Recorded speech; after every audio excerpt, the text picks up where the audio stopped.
On December 1st, 1948, a dead man was found on a beach in Adelaide, Australia.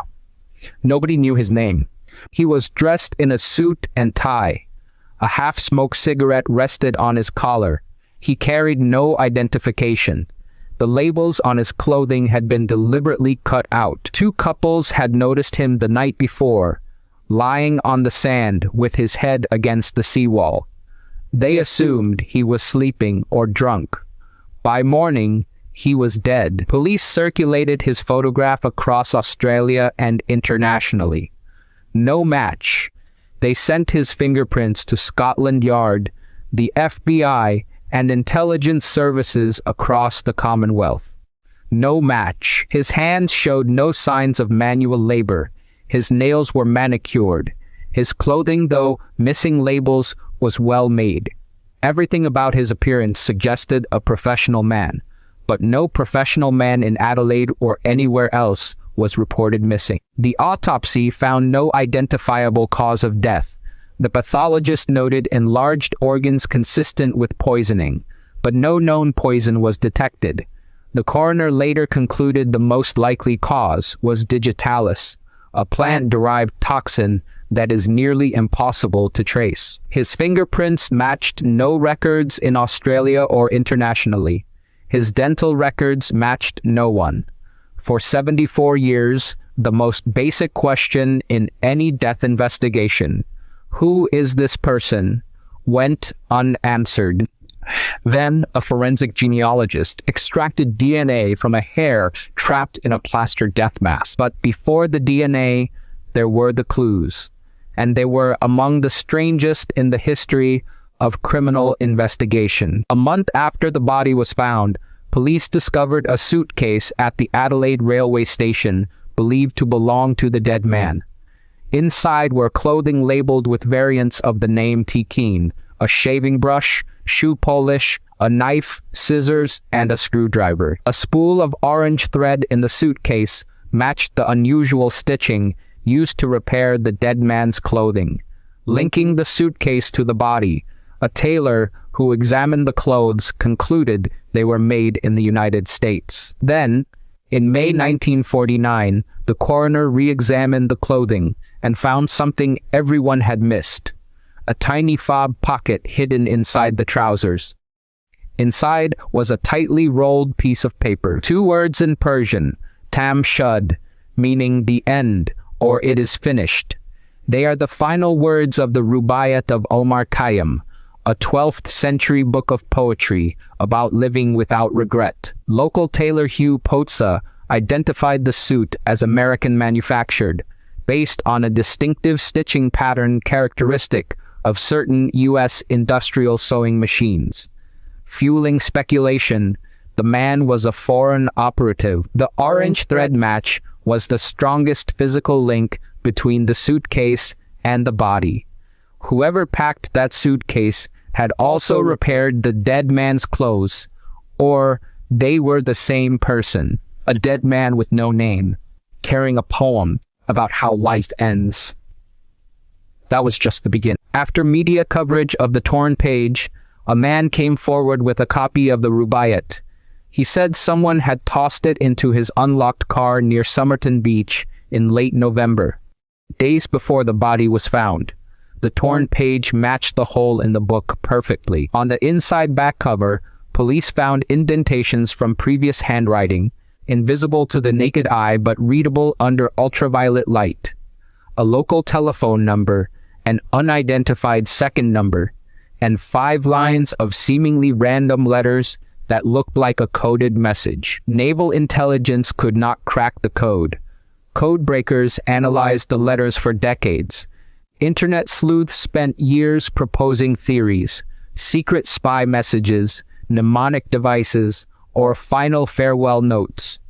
None were confirmed. A secret code, an unidentifiable body, American-made clothing in Australia.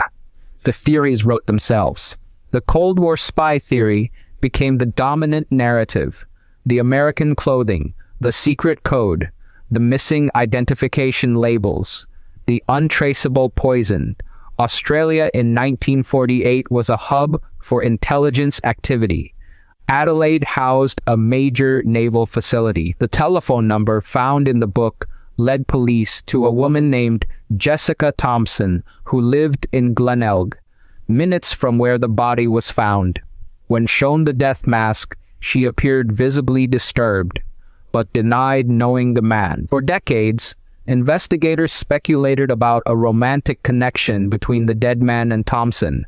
Her son Robin, born in 1947, had a rare ear trait that some researchers claimed matched the Somerton man, suggesting paternity. The case became Australia's most famous cold case, a national obsession that spawned documentaries, books, academic papers, and thousands of hours of amateur investigation. In 1995, Derek Abbott, a professor of electrical engineering at the University of Adelaide, encountered the case, and it consumed the next 3 decades of his life. 27 years, 1 professor, 1 plaster death mask, and a few strands of hair trapped in the plaster. In 1978, ABC television produced a documentary investigating the case. Reporter Stuart Littlemore interviewed key witnesses, including Jessica Thompson's acquaintance and the man who made the death mask. None could add new information. His possessions contradicted: American comb, American gum, British cigarettes, no wallet, no money, no passport. The 1949 inquest returned an open finding: death by unknown causes. The coroner could not determine whether it was murder, suicide, or natural causes. The body, unclaimed, was embalmed and buried in an unmarked grave. In 2011, South Australian police granted Abbott access to the death mask and the hair embedded in it. The hair, trapped in plaster for over 60 years, became the key to everything. In 2018, the Australian Centre for Ancient DNA at the University of Adelaide extracted the complete mitochondrial genome from the hair, establishing that the Somerton man was of Caucasian European descent along his maternal line. But mitochondrial DNA alone could not identify an individual. For that, they needed autosomal DNA, the full nuclear genome that could be compared against genealogical databases. By 2022, new DNA technology had advanced enough to extract autosomal profiles from rootless hair, a breakthrough that had not existed when Abbott began his investigation. The technology caught up, and when it did, the 74-year-old mystery took days to solve. On May 19, 2021, South Australian police exhumed the Somerton man's remains from his unmarked grave at the West Terrace Cemetery, 73 years after burial. The excavation took 12 hours. The remains were in reasonable condition, enough for forensic scientists to attempt DNA extraction from the bones themselves. Detective Superintendent Des Bray stated they had recovered the complete remains and were cautiously optimistic that a DNA sample would provide a breakthrough. Meanwhile, Abbott had enlisted Colleen Fitzpatrick, founder of Identifinders International and one of America's most renowned forensic genealogists, whose work had helped solve dozens of cold cases across the United States. The method they used is called forensic genetic genealogy. The same technique that caught the Golden State Killer. They uploaded the Somerton man's autosomal DNA profile to GEDmatch, a genealogical database containing profiles from Ancestry, 23andMe, and Family Tree. The algorithm searched for genetic matches. They found a match: a distant cousin named Jack Hargreaves from Victoria, who had already started building his family tree. Abbott and Fitzpatrick expanded it to 4,000 people. They searched the tree for men born between 1898 and 1908, matching the estimated age, with no documented death. Only 2 candidates fit. On July 23, 2022, they got the confirmation: the DNA from the hair in the death mask matched descendants of Carl Webb's distant cousins on both the maternal and paternal sides. The Somerton man was Carl Webb, an electrical engineer from Melbourne, not a spy. The Golden State Killer was caught in 2018 using the same method. Police uploaded crime scene DNA to GEDmatch and identified the suspect through his distant relatives.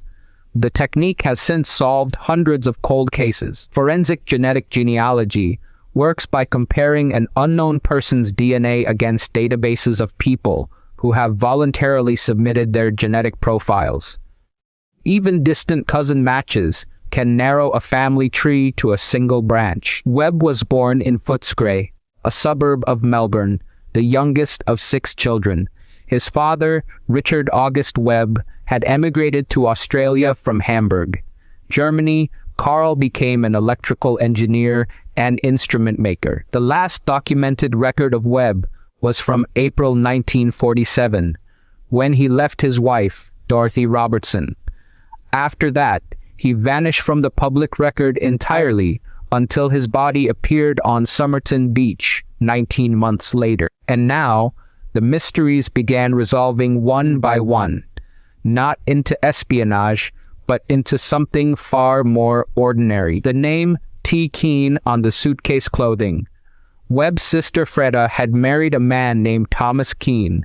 The clothing labeled Keane was likely hand-me-downs from his brother-in-law, not an alias for a spy. The coded letters in the book. Abbott had long speculated that they could correspond to horses' names, and Webb was known to enjoy betting on horse races.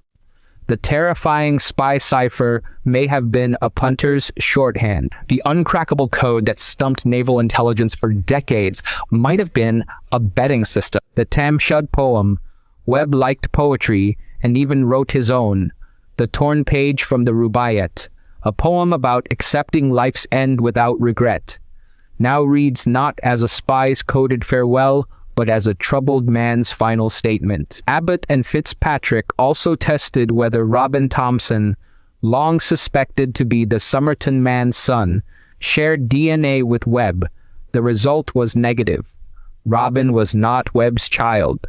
The decades-long paternity theory was wrong. In November 2022, Australian Story revealed that Webb had experienced devastating personal losses. 4 close relatives had died within 7 years. Abbott and Fitzpatrick believe he had serious mental health issues and spiraled downward after these losses. The pathologist's finding of digitalis poisoning, combined with the history of personal tragedy and the poem about accepting death, now suggest a simpler explanation than espionage. Webb may have died by suicide. A man who had lost his marriage, lost 4 family members, spiraled into isolation, traveled from Melbourne to Adelaide, and was found dead on a beach carrying the final words of a poem about life's end. 74 years of spy theories. And the answer was grief. No known photograph of Carl Webb was found during the initial investigation, but images of his brother Roy, who died as a prisoner of war in Malaya during World War II, bear a striking resemblance to the death mask. The 5 lines of letters, analyzed by military intelligence, academic cryptographers, and amateur codebreakers for decades, resisted all attempts at decryption. If they were a code, it was never cracked. If they were not a code, nobody could explain what they were. The case made headlines across Australia from the very first day. A well-dressed man with no name, no identification, and no apparent cause of death. The story had everything the press needed, and the public never lost interest. The exhumed remains also allowed physical anthropologists to conduct a modern analysis of Webb's skeletal features, confirming the age and build estimates made by the original pathologist 70 years earlier. The specific edition, Whitcomb and Toombs, 1941, published in Christchurch, New Zealand, was traced and confirmed. The torn scrap from the dead man's pocket matched the missing page with precision. Later, an independent researcher discovered a 1921 Swinburne Technical College football team photograph that included a C-web, potentially the only known pre-death image of Carl. Abbott described the genealogical process as a Sudoku puzzle with 4,000 elements. Fitzpatrick said solving it felt like climbing to the top of Mount Everest. Abbott stated the DNA findings were incontrovertible, matches to distant cousins on both the maternal and paternal sides. The probability of misidentification was essentially zero. Abbott noted the scale of the DNA analysis. Normal criminal DNA tests use about 23 markers. The Somerton man profile used roughly 800,000. The precision was unprecedented for a case this old. 23 markers solve a crime. 800,000 markers solve a mystery. Fitzpatrick explained their methodology. Once they had the DNA profile, they searched GEDmatch for shared segments with living people. Each match revealed a cousin at a specific genealogical distance. By triangulating multiple matches, they narrowed the family tree to a single branch. The maternal match was a first cousin 3 times removed. The paternal match came from a separate relative. The convergence of both lines on the Webb family eliminated all other candidates. South Australian police, running a parallel investigation using DNA from the exhumed remains, have not yet publicly confirmed Abbott's findings. As of their last statement, they said they were cautiously optimistic that the results may provide a breakthrough. The case that captivated Australia for 3/4 of a century, inspiring conspiracy theories about Russian spies, Cold War assassinations, and secret codes, appears to end with a 43-year-old electrical engineer from Melbourne who liked poetry and horse racing. The spy theories were not unreasonable given the evidence available in 1948. The American clothing, the secret code, the untraceable poison, the woman who denied knowing him, every detail pointed toward intrigue. But DNA does not care about narrative. It does not prefer the exciting explanation over the mundane one. It simply matches sequences. And the sequences said Carl Webb. Organizations like the DNA Doe Project have used forensic genealogy to identify hundreds of previously unknown remains, giving names back to people who died anonymously, sometimes decades earlier. The Somerton man case represents a turning point for cold case investigation worldwide. If DNA from a 70-year-old plaster cast can identify a person, then virtually no cold case is beyond reach of modern forensic genealogy. The most famous cold case in Australian history was solved by hair in a plaster cast and a genealogy database. Questions remain. Why did Webb travel from Melbourne to Adelaide? What was his connection, if any, to Jessica Thomson? Was the Rubaiyat poem his own copy, or was it truly tossed into a stranger's car? The identity question is answered. The manner of death remains officially undetermined. Abbott and Fitzpatrick believe the evidence now points toward suicide by self-administered poisoning. A man at the end of his rope, carrying a poem about the end. The forensic genetic genealogy technique that identified Webb is the same methodology that has solved hundreds of cold cases worldwide since 2018, from the Golden State Killer to dozens of unidentified remains from decades past. Fitzpatrick noted that the Somerton man case was probably one of the oldest cases ever solved using this methodology. DNA from hair that was 70 years old and had been embedded in plaster the entire time. Carl Webb was born in 1905 in a working-class Melbourne suburb. He became an engineer. He married. He lost family members. He separated from his wife. He vanished. And on December 1st, 1948, he was found dead on a beach with a poem about endings in his pocket. For 74 years, he was the Somerton man, a cipher, a ghost, a blank canvas onto which generations of investigators projected their most dramatic theories. Now he has a name, Carl Webb, an engineer who liked poetry and horses, a man who died alone on a beach with no one to identify him, and it took a strand of hair, a plaster cast, and a genealogical database to bring him home. The code was never cracked, but the name was found. And sometimes the name is enough. After the exhumation, the refilled grave became a destination for visitors. People drawn to the story of a man who spent 73 years in an unmarked grave before science gave him back his name. The South Australia Police Museum still displays the case artifacts, the death mask, the coded letters, photographs from the investigation. For decades, they were relics of an unsolvable mystery. Now they are evidence in a solved one. If you had found him that morning, a man in a suit against a seawall with a half-smoked cigarette, would you have stopped? And if you had asked his name, would he have told you? Adelaide has changed beyond recognition since 1948, but the beach at Somerton Park looks much the same. The seawall, the sand, the quiet suburban streets that lead down to the water. Locals still call the stretch of beach where he was found Somerton Man's Beach. The mystery became part of Adelaide's identity, and now that the mystery is solved, the name Carl Webb is slowly replacing the legend.